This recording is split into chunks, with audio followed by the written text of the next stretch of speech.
हिंद वंदे मातरम। स्वागत है आपका अपने टीटी फैमिली शिक्षकों के परिवार जायसवाल कोचिंग सेंटर पर, पावर्ड बाय शिक्षा ही प्रकाश है। साथियों, आज की क्लास में हम प्रैक्टिस सेट की बात करेंगे। पर्यावरण EVS NCERT pattern exam pattern के अकॉर्डिंग पिछली ईयर्स में पूछे गए प्रश्नों के अकॉर्डिंग ये प्रैक्टिस सेट रहने वाला है। इसके साथ इस प्रैक्टिस में टॉप 30 क्वेश्चंस करेंगे। पिछले ईयर में जिस प्रकार से लेवल बहुत ही कठिन प्रश्न था, उसी लेवल ये किया गया, काफ़ी टफ लेवल रहने वाला है। और बाकी सभी प्रैक्टिस सेट चल रहे हैं, जिसका प्लेलिस्ट भी बना दिया गया है सभी ऑल सब्जेक्ट के, क्योंकि यहाँ पे 5 सब्जेक्ट प्राइमरी में पूछे जाते हैं। 150 नंबर का आपका पेपर होना है। 150 में से पाँचों सब्जेक्ट 30 नंबर के आने वाले हैं। सभी लोग ध्यानपूर्वक समझिएगा। और इसके साथ साथ दोस्तों, हमारी टॉपर नोट्स आ चुकी है। टॉपर नोट जिनको भी ईवीएस पर्यावरण की चाहिए, दिए गए नंबर पे आपको कमेंट करना है। टॉपर नोट्स आपको जानकारी आपको व्हाट्सएप पे मिल जाएगी। तो चलिए शुरुआत करते हैं। पहला प्रश्न जो आप लोगों के स्क्रीन पर है, सभी लोग ध्यानपूर्वक समझिएगा। ये पिछली बार पूछा गया प्रश्न था। 1950 के दशक में जापान के टोयामा में पर्यावरणीय रोग का प्रकोप किसके कारण था? लीड, कैडमियम, पारा या जस्ता? सभी बताइएगा। सभी मेरे प्यारे मित्र, मेरे ब्रदर, सिस्टर एंड टीचर, सभी कमेंट कीजिएगा जिनका सपना है एमपी टेट एग्जाम को फतेह करना। जायसवाल सर आप सभी का अभिनंदन, स्वागत कर रहे हैं। तो साथियों, 1950 के दशक की बात है, जब जापान के टोयामा में पर्यावरणीय रोग का प्रकोप हुआ था। वह आपके कैडमियम के कारण हुआ था। और पिछली बार में इतना टफ क्वेश्चन पूछ लिया गया था जो कि वर्ग 3 लेवल का नहीं होना चाहिए, तो काफ़ी टफ लेवल पूछे गए थे। तो उसी लेवल के अकॉर्डिंग यह प्रैक्टिस सेट तैयार किया गया। तो ध्यानपूर्वक समझिएगा। अगला प्रश्न, विश्व के 3/4 लोगों का खाद्यान्न क्या है? गेहूँ, चावल, मक्का, जौ, जाई, बाजरी या चावल मक्का की बात करेंगे। जौ, बाजरा। जई मतलब होता है जवा, आपने सुना होगा। जवा बाजरा वही है, जौ। विश्व के 3/4 लोगों का खाद्यान्न बताना। तो सभी लोग जानते हैं गेहूं और चावल है।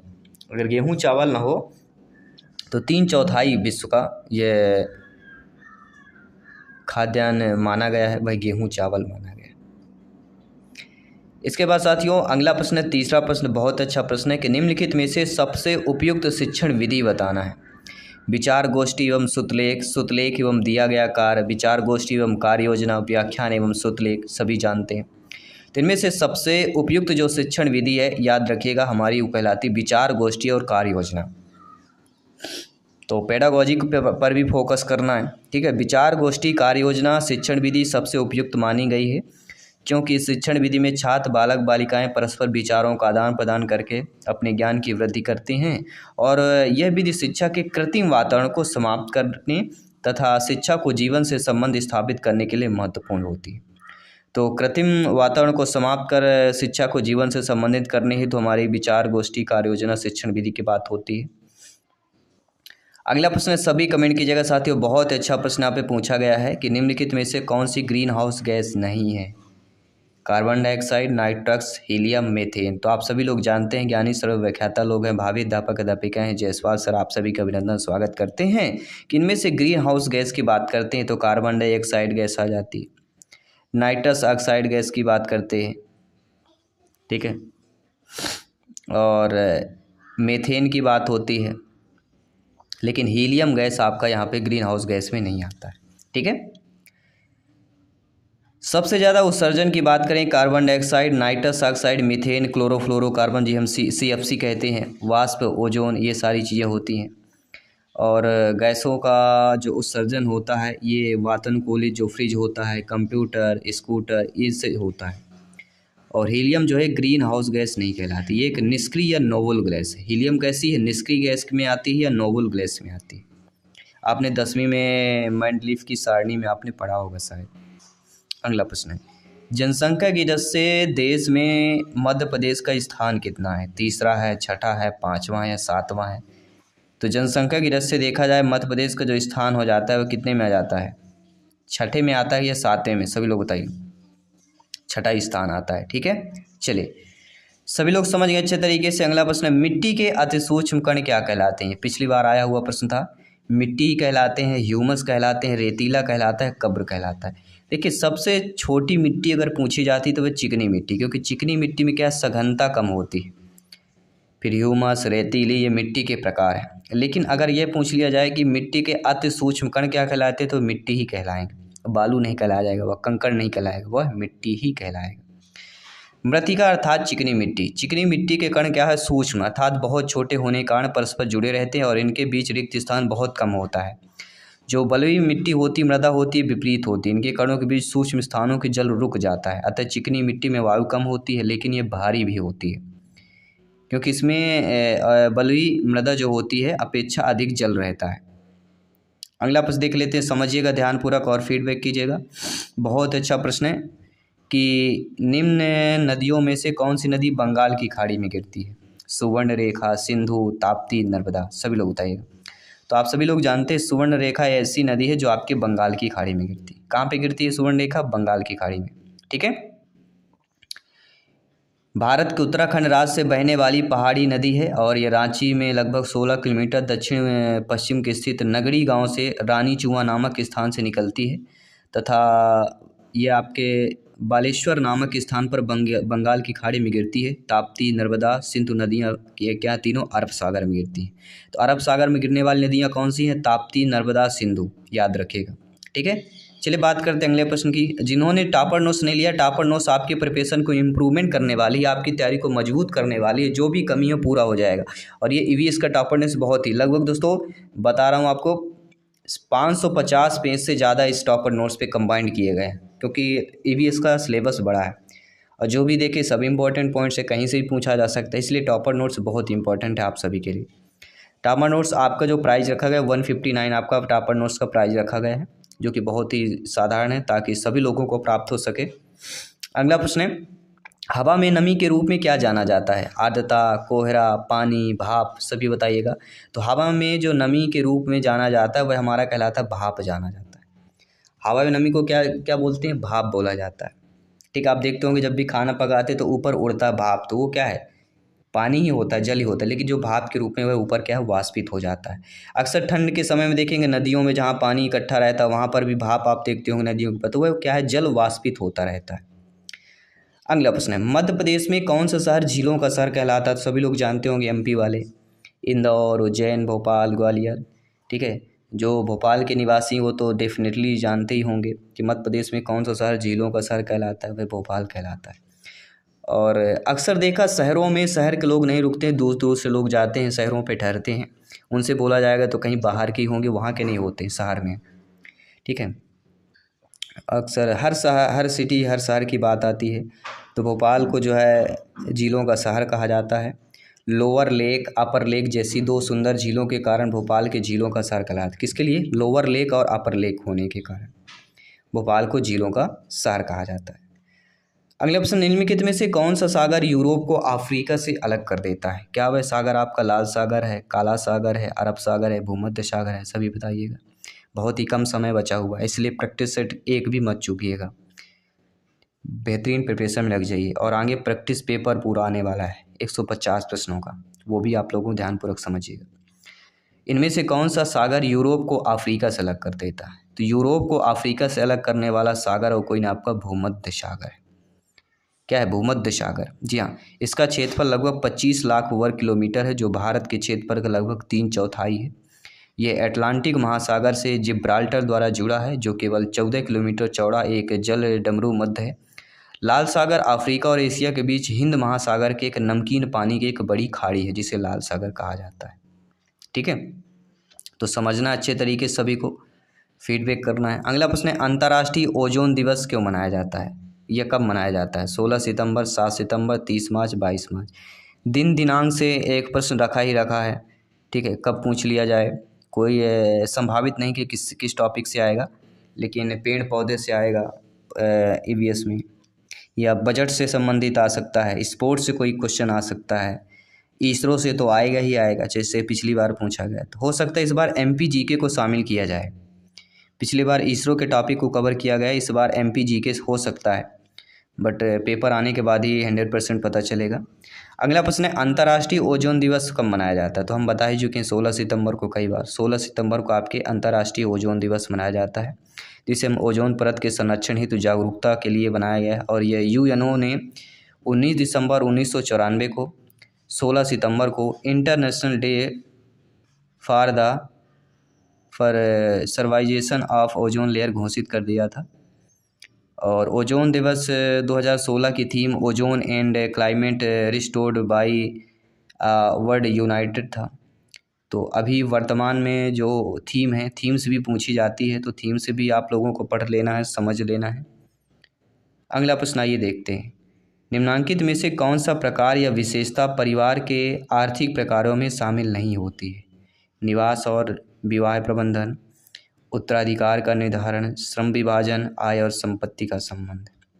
तो इनमें से जो विशेषता परिवार के आर्थिक प्रकारों में शामिल नहीं होता, यानी ये जानना जरूरी, आय और संपत्ति का संबंध, श्रम विभाजन, उत्तराधिकार का निर्धारण, ये तीनों विशेषताएं परिवार के आर्थिक प्रकारों में शामिल होती, लेकिन निवास या विवाह का प्रबंधन ये शामिल नहीं होता। ठीक है। अगला प्रश्न है जो पिछली बार आया हुआ प्रश्न था कि केंद्रीय बजट 2022 के अनुसार अंतरिक्ष विभाग के लिए कितना आवंटन किया गया है। जी हाँ, जो केंद्रीय बजट है आपका 2022 में, वह अंतरिक्ष विभाग के लिए कितना आवंटन किया गया था? 12,700 करोड़, 10,800, 13,700 या 15,800 करोड़। ये पिछली बार आया हुआ था, जो कि काफ़ी टफ क्वेश्चन कह सकते हैं। अंतरिक्ष से संबंधित प्रश्न था। तो केंद्रीय बजट के अनुसार यह 13,700 करोड़ रुपए जो है अंतरिक्ष विभाग के लिए आवंटन किया गया था। तो ये चीज़ें आप इन चीज़ों पर भी फोकस करना है कि किस लेवल का प्रश्न आ सकता है, कोई कुछ नहीं कह सकता है। ठीक है। अगला, निम्नलिखित में से ईंधन में से कौन सा न्यूनतम पर्यावरणीय प्रदूषण उत्पन्न करता है? डीजल, पेट्रोल, हाइड्रोजन या कोयला? सभी बताइएगा। तो इनमें से जो न्यूनतम यानी कम से कम पर्यावरणीय प्रदूषण उत्पन्न करे वह कहलाता है हाइड्रोजन। ये कम से कम करता है। सबसे ज़्यादा कोयला, पेट्रोल, डीजल, फिर पेट्रोल, फिर आपका हाइड्रोजन सबसे कम करता है। ठीक है। क्योंकि जानते हैं डीजल, पेट्रोल, कोयला जलने से हानिकारक गैसें निकलती हैं जो वातावरण को प्रदूषित करती हैं, और हल्का होने के कारण गुब्बार और वायु तोपों में हाइड्रोजन प्रयुक्त होता है, और इसका स्थान अब धीरे धीरे क्या हाइड्रोजन किसका ले रहा है? हीलियम ले रहा है। आइए बात करेंगे अगला प्रश्न जो आपके पिछले पेपर में आया हुआ प्रश्न था कि पहली 3 PSLV उड़ानों के उड़ान, एकीकरण और प्रक्षेपण संचालन के लिए कौन सा अंतरिक्ष वैज्ञानिक जिम्मेदार था? नीलांबर पंत, के सिवन, प्रेमचंद पांडे या रामानुजन वरदराज की बात कर रहे हैं। तो पहली 3 PSLV उड़ानों के एकीकरण और प्रक्षेपण संचालन के लिए अंतरिक्ष वैज्ञानिक जो जिम्मेदार थे वह आपके रामानुजन वरदराज पेरुमल थे। पेरुमल याद रखिएगा, पिछली बार पेपर में आया हुआ प्रश्न था। अगला प्रश्न है कि निम्नलिखित में से किस गैस के कारण भोपाल गैस त्रासदी हुई थी? क्लोरोफ्लोरो अर्थात CFC, कार्बन डाइऑक्साइड अर्थात CO2, नाइट्रस ऑक्साइड या मिथाइल आइसोसाइनाइड, जिसे हम MIC के नाम से जानते हैं शॉर्ट रूप। तो सभी लोग जानते हैं मिथाइल आइसोसाइनाइड है। इस गैस के कारण भोपाल में गैस त्रासदी हुई थी, जो 3 दिसंबर 1984 में हुआ था। एक भयानक औद्योगिक दुर्घटना हुई थी। ये भोपाल गैस कांड के नाम से जाना जाता है। भोपाल में स्थित यूनियन कार्बाइड नामक कंपनी में कारखाने से एक जहरीली गैस का रिसाव हुआ, जिससे लगभग 15,000 से अधिक लोगों की जानें गई थी। बहुत सारे लोग अपंगता लेकर अंधेपन के शिकार हुए, और आज भी उस इलाके में जाएंगे तो कहीं ना कहीं उसका रूप मिलता है। उनके जो भी पीढ़ी है उन पर भी प्रभाव हुआ है। अगला प्रश्न है, मध्य प्रदेश योजना मंडल का पदेन अध्यक्ष कौन होता है? मुख्यमंत्री, योजना विभाग के सचिव या प्रसिद्ध अर्थशास्त्री या योजना मंत्री होते हैं? सभी लोग बताइएगा। तो मंत्रिमंडल से क्वेश्चन आ सकता है, तो मंत्रिमंडल से जितने भी MP के हो सके वो पूछा जाए। केंद्रीय मंत्रिमंडल, वहाँ से भी पूछा जा सकता है, कुछ भी पॉसिबल है। तो मध्य प्रदेश योजना मंडल का पदेन अध्यक्ष जो होते हैं वह मुख्यमंत्री ही होते हैं, याद रखिएगा। ठीक है। बाकी किसी भी प्रश्न पर डाउट है बेफिक्र आप लोग कमेंट कर सकते हैं। जयसवाल सर आप सभी को अभिनंदन, स्वागत करते हैं। अगला प्रश्न है, गिर वन्यजीव अभयारण्य इनमें से किस जीव का संरक्षण है? तो अभयारण्य या वन्यजीव से एक प्रश्न आना ही आना कन्फर्म है, ज़्यादा भी आ सकते हैं लेकिन एक तो आएगा ही आएगा। तो गिर वन्यजीव अभयारण्य इनमें से किस वन्यजीव का संरक्षण कहलाता है? हाथी, गैंडा, सांप, शेर। यानी जो आपका गिर वन्यजीव है इसमें क्या है? शेरों के लिए। जी हाँ, ये गिर वन्यजीव अभयारण्य शेरों के लिए संरक्षण के लिए जाना जाता है। और भारत के गुजरात राज्य में लगभग 14 से 24 वर्ग किलोमीटर में फैला हुआ है। इसमें जंगली शेरों का संरक्षण होता है। इसके अतिरिक्त भी आपके पुष्प जीव जंतु प्रजातियाँ भी मिलती हैं। लगभग स्तनधारियों का 30 प्रजातियाँ, सरीसृप की 20 प्रजातियाँ मिलेगी। और दक्षिण अफ्रीका के अलावा विश्व का एक ऐसा इकलौता स्थान है जहां शेरों के अपने प्राकृतिक आवास में रहते हुए देखा जाता है। प्राकृतिक आवास मतलब समझ रहे हैं ना, इसमें मानव निर्मित कुछ नहीं है, प्राकृतिक आवास है जो। अगला, निम्नलिखित में से किस रंग में कार्बनिक पदार्थों की अधिकता वाली मिट्टी पाई जाती है? काला, लाल, हरा, नारंगी। तो जिस रंग में कार्बनिक पदार्थों की अधिकता वाली मिट्टी पाई जाती है वह काला ही कहलाता है। काले रंग में कार्बनिक पदार्थों की अधिकता वाली मिट्टी पाई जाती है। अगला प्रश्न साथियों, विद्युत अनुसंधान केंद्र कहाँ है? जबलपुर में, भोपाल में, विदिशा में, इंदौर में? सभी लोग बताइएगा। तो विद्युत अनुसंधान केंद्र की जब भी बात की जाती है तो एक ही शहर का नाम आता है और वो है दोस्तों झीलों की नगरी Bhopal. B option is the right answer. अगला प्रश्न देख लेते हैं। अगला प्रश्न आपकी स्क्रीन पर दिया गया है कि पहला आधुनिक ग्रीष्मकालीन ओलंपिक कहाँ आयोजित किया गया था? ग्रीस, ग्रेट ब्रिटेन, जर्मनी या फ्रांस में? सभी कमेंट कीजिए। जी हाँ दोस्तों, पहला आधुनिक ग्रीष्मकालीन ओलंपिक कहाँ आयोजित किया गया था? तो आपके ग्रीस में आयोजित किया गया था। ये संभावित प्रश्न हो सकता है ओलंपिक। स्पोर्ट्स से 1-2 क्वेश्चन आए थे पिछले बार भी, और तो इस पर भी आपको फोकस होना चाहिए, इस टॉपिक पर भी।